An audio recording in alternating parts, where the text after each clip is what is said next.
It's hard to impress the people back home, isn't it?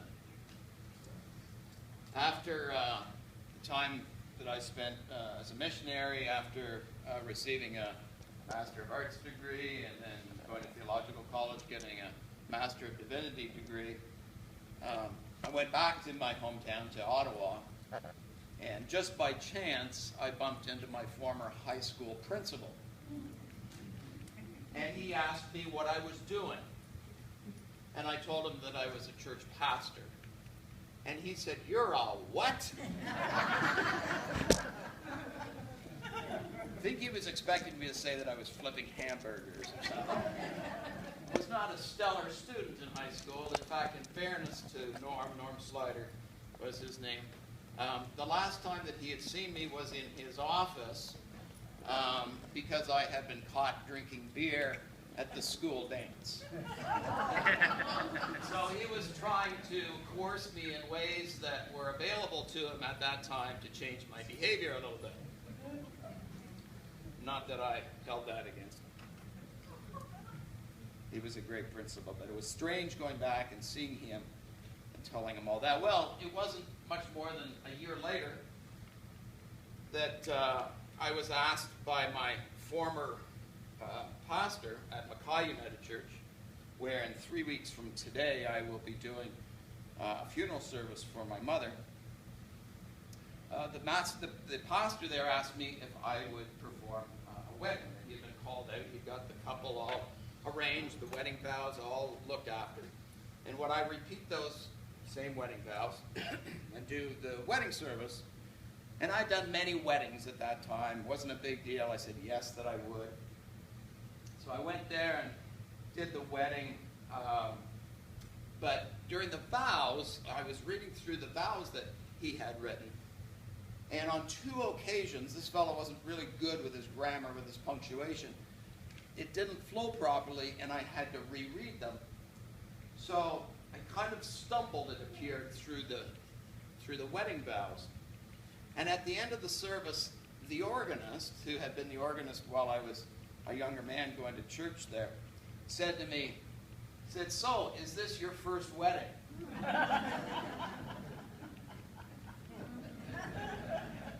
It's tough to go back home. The whole world can be singing your praises, and those back home still think of you as the shy kid with the 2 left feet, or as the wild and crazy kid, or the guy that drank too many beers before going to the school dance. Jesus was very successful in Galilee. We've been reading about some of the successes. Last week we talked about him raising the young girl from the dead, about the woman that was hemorrhaging for 12 years, grabbing onto his garment and being healed, and about the great crowds that had been gathering in some of his teachings. But it was time for some R&R, some rest and relaxation. And so he left that place, we read, and he came to his hometown. And on the Sabbath, he began to teach in the synagogue, and many who heard him were astounded. They said, "Where did this man get all this? What is this wisdom that has been given to him? What deeds of power are being done by his hands? Is this not the carpenter, the son of Mary?" And they took offense at him. They took offense at him. I love the way they conclude this. It says, and he could do no deed of power there. And he could do no deed of power there, except that he laid his hands on a few people and cured them. Kind of a throwaway line. Just cured a few people.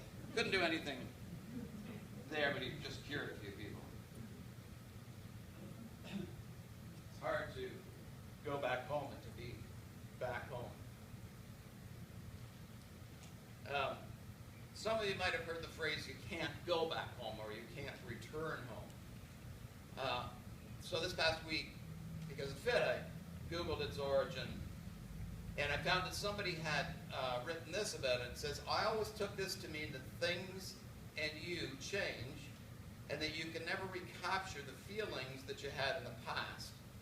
It will always seem different." Either that or your parents have moved out without leaving a forwarding address. Actually happened at a camp that I was at when I was a young man, that I was a counselor at. 2 separate occasions, Mom and Dad decided to leave without passing on a forwarding address. It's hard to go back home. That actually comes from author Thomas Wolfe, that phrase, that you can't go back home, coined from a book of the same name. And it ends, you can't go back home to your family, back home to your childhood, back home to a young man's dream of glory and fame, back home to places in the country, back home to the old forms and systems of things which once seemed everlasting, but which are changing all the time, back home to the escapes of time and memory. You can't go back home. Also, a little bit earlier in the book of Mark, we read in chapter 3, he went back home, and the crowd came together again, so that they could not even eat. And when his family heard it, they went out to restrain him, for people were saying, he has gone out of his mind. Maybe that resonates with you. Maybe you feel that you're not appreciated at home or at school or at work or wherever or with friends. Some of you remember Rodney Dangerfield. He made a career out of getting no respect. You remember Rodney Dangerfield? He said that he got no respect from his parents, no respect from his wife, no respect from his kids. He was a very funny man. Let me just share a couple of his lines. He once said, with my old man, when I was a kid, I got no respect. I told him, how can I get my kite in the air? He told me to run off a cliff. Yeah, tell me, my old man, he never liked me. I got no respect. He told me to start at the bottom. He was teaching me how to swim. When we got married, I got no respect. First thing my wife did was put everything under both names, hers and her mother's. Rodney Dangerfield, I got no respect. Some of us feel that way. We get no respect. Jim Hewitt is a good example of that, or shares a good example of that. He talks about his son, his young son, 12-year-old son, making an airplane, getting his finger stuck with super glue when he's doing his work with his plane. And he tried to free it, he tugged it, he pulled at it, he waved at it frantically, but he couldn't budge his finger free, Hewitt writes. And soon they got some solvent and they got it fixed up. But then he goes on, he said, last night I remembered that scene when I visited a new family in our neighborhood. The father of the family introduced his children. This is Pete, he's the clumsy one. That's Kathy, coming in with mud on her shoes. She's the sloppy one. And as always, Mike's last. He'll be late for his own funeral, I promise you.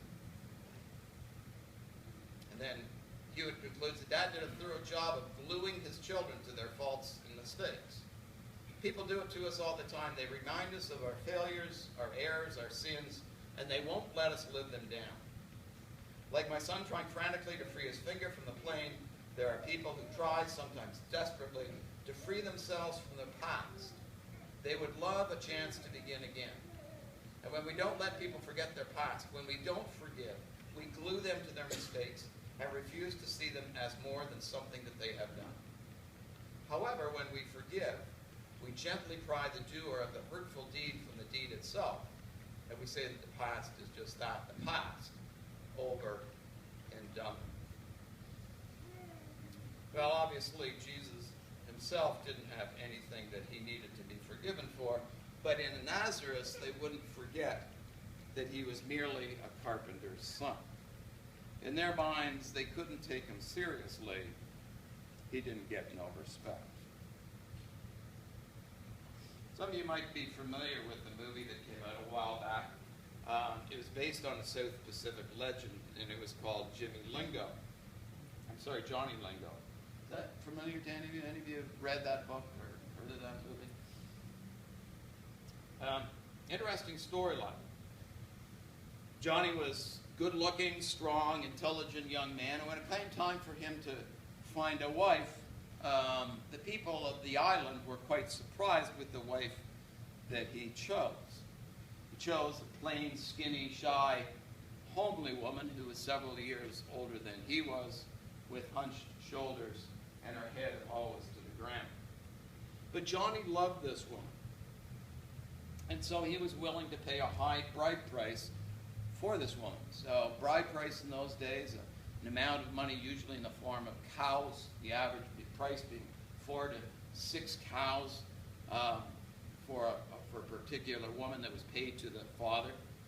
Got familiar with bride price when we were doing our mission work in Papua New Guinea. So the bride price, typically 4 to 6 cows. The people thought that this was a 2 to 3 cow woman. But Johnny paid 8 cows for this woman. And people laughed at him. And they thought that they had been duped by the father-in-law into paying such a crazy price for such a woman. Now the story goes on. Months later, a visitor comes to the town. A visitor comes to the island. And he hears the story of Johnny Lingo, and he wants to go and visit. So he goes to visit Johnny Lingo. And he doesn't find the wife as being plain, shy, hesitant, but classy and beautiful and confident. And the visitor asked Johnny to explain, and I love the way that Johnny Lingo puts this in the movie, in the book. He says, I wanted an 8-cow woman, and when I paid that for her, and I treated her in that way, she began to believe that she was an 8-cow woman, and she discovered she was worth more than any other woman on the whole island. Well, I wonder what would happen if us men started treating our wives as 8-cow wives. It's been said that the sign of a healthy marriage is one where the partners treat one another with more respect than they receive outside in the community. An unhealthy marriage is one where the partners treat one another with less respect than the community treats them. I wonder what would happen if employees treated their employees like they were 8-cow employees. Or parents or grandparents treated their children or grandchildren like they were 8-cow children. Now don't go running home to your granddaughter and tell her that you're going to start treating her like an 8-cow girl. You might want to give a little bit of background to that before you do that. But we need to remember that everybody wants to be treated with respect, wants to be treated with dignity, wants to be treated with love. But if you're in that unfortunate position that you don't get no respect from home, from school, from work, wherever, remember that that didn't keep Jesus from doing what Jesus was called to do. He had a purpose in life, and he wasn't going to be set back by what other people thought about him. And we read at the end of the scripture that he was amazed at their lack of faith. But that didn't seem to slow him down. Jesus seemed to know, regardless who he was, what his purpose was, that he was loved by God. So we need to remember that there was a man who once hung on a cross, who was rejected by family, friends, neighbors, and maybe his principal and his organist. But he came to save the world. And in doing so, he says to us, you are unique among all creations of God. Let no one tell you that you're not worthwhile. You are of ultimate worth to our Father in heaven. You are so valuable that I died to save you. Let me close today with something I thought very profound that our friend Dennis left with me. I don't know how well Dennis made it known. I don't think he tried to hide it. But Dennis has a court case pending. And I wrote him a letter of reference, and he wrote this letter to the courts. So this wasn't to us, or this wasn't to, not to me, but this is what he's sent off to the court system. He talks about his time in Freedom's Door. And about halfway through, this is what he says.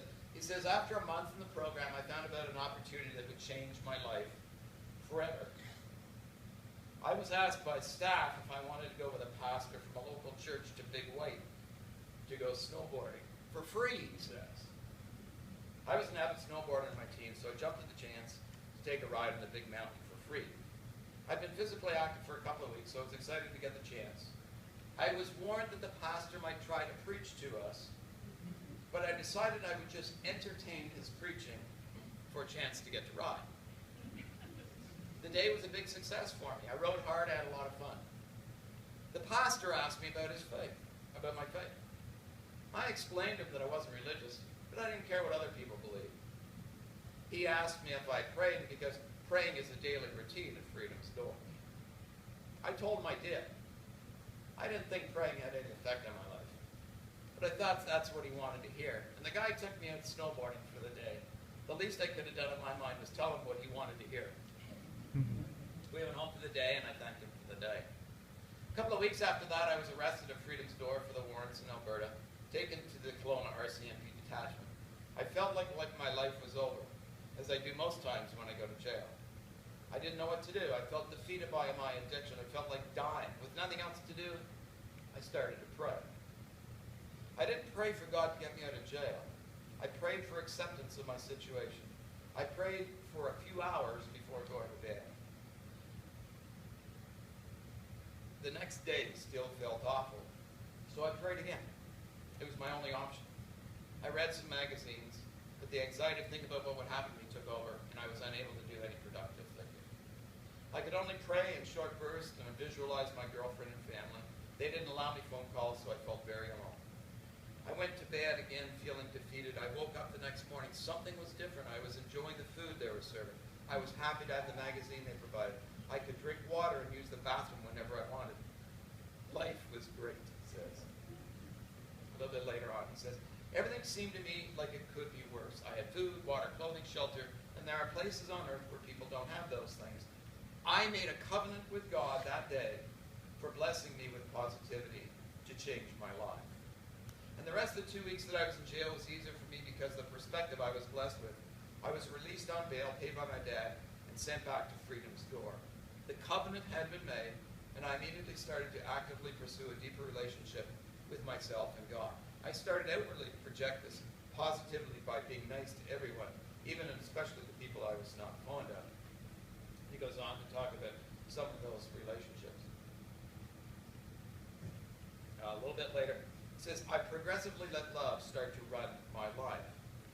Volunteering opportunities started to become to me because helping people felt so good. I started to attend and even look forward to the church with that pastor. He became an inspiration to me in many ways. He's 65 and can snowboard as well as I can. And we started to play squash, and he scores me every time. We bonded over those games, and it's great exercise for both of us, so we both win. He helped me get volunteer opportunities at the church, doing dishes. And after a few times, I started to feel very comfortable at church. The people remembered my name, asked how I was doing, and didn't care that I was from Freedom's Door. They only cared that I was seeking God and spreading love. They respected me for that, and I showed them the same respect. I started hanging out with Pastor Rick as much as possible and learned more about him. He'd got missionary work. And one day when I was having a bad time, he said to me, there are 7 billion people on this earth, 5 billion of which would gladly trade hands with you, Dennis. And that spoke to me profoundly. It perpetuated my optimistic perspective on life. I began to feel so blessed every day. And they started there to be no more hard times or anxious times ever. And my next step to recovery was to start integrating back into society. I was privileged enough to be given a job along with a former Freedom's Door client who now owns his own business, goes on to talk about Garrett's business of Faith Moving Company. My plans for the future are this. This is his conclusion. Immediately, I'd like to move to Creston with Rebecca and her daughter. Waiting for us there is the job of a sustainable living organic farm. We both have interests in permaculture and sustainable living. Farmer is 6 hours of work per day, 5 days a week. Room and board is free as long as I'm working on the farm. People that live at the farm believe in spiritual health, living through organic food, yoga, massage, and meditation. I will work there and live there until I'm required to go to court. It's amazing faith that this young man had over the course of the last 3 months. Amazing how he grew in his faith, how he learned and accepted himself because of his relationship with God, how he was able to make friends easily, how he was enjoying the simple pleasures of life that he wasn't able to enjoy before, because his self-esteem was rooted as an identity now as a child of God. And he became confident, and he became happier, and he became more content with his life. When we realize that we are children of God, then we understand our place on earth. We understand why we are here. And when we understand that Christ died for us, we grow in our self-worth. We become the people that God intended us to be. And our self-worth grows when we hear Jesus say the words, these words coming from the one who received no respect in his hometown, say to us, your sense of identity comes from me. I respect you. I appreciate you. I died for you. I believe in you. I have a purpose for your life. Believe in me and don't question your self-worth again. And that's where authentic living begins. As with Dennis, our lives can always be turned around simply by trusting ourselves to Jesus and realizing that we serve a loving God who will never let us go. Let's pray. Gracious and loving God, we so often try to do things on our own. And we usually fail. And yet, you are there to uphold us and to guide us. And when we follow that path that you have for us, as with Dennis, our lives seem to turn around. Things seem to go well. Things seem to change for the better. Our relationship with you allows us to do that. And so today we would pray that we would even closer walk on that path that you have for us. And perhaps even more so that we would reach out to others so that they can realize that there is a path for them as well that will give them that same kind of feelings of meaning and happiness and contentment. Help us this week, Lord, to be witnesses to those to whom we are entrusted with their time. Help us to be faithful to you in light of what Jesus taught us and what Jesus meant to us, in light of how Jesus taught us to pray to you, saying, Our Father, who art in heaven, hallowed be thy name. Thy kingdom come. Thy will be done on earth as it is in heaven. Give us this day our daily bread, and forgive us our trespasses, as we forgive those who trespass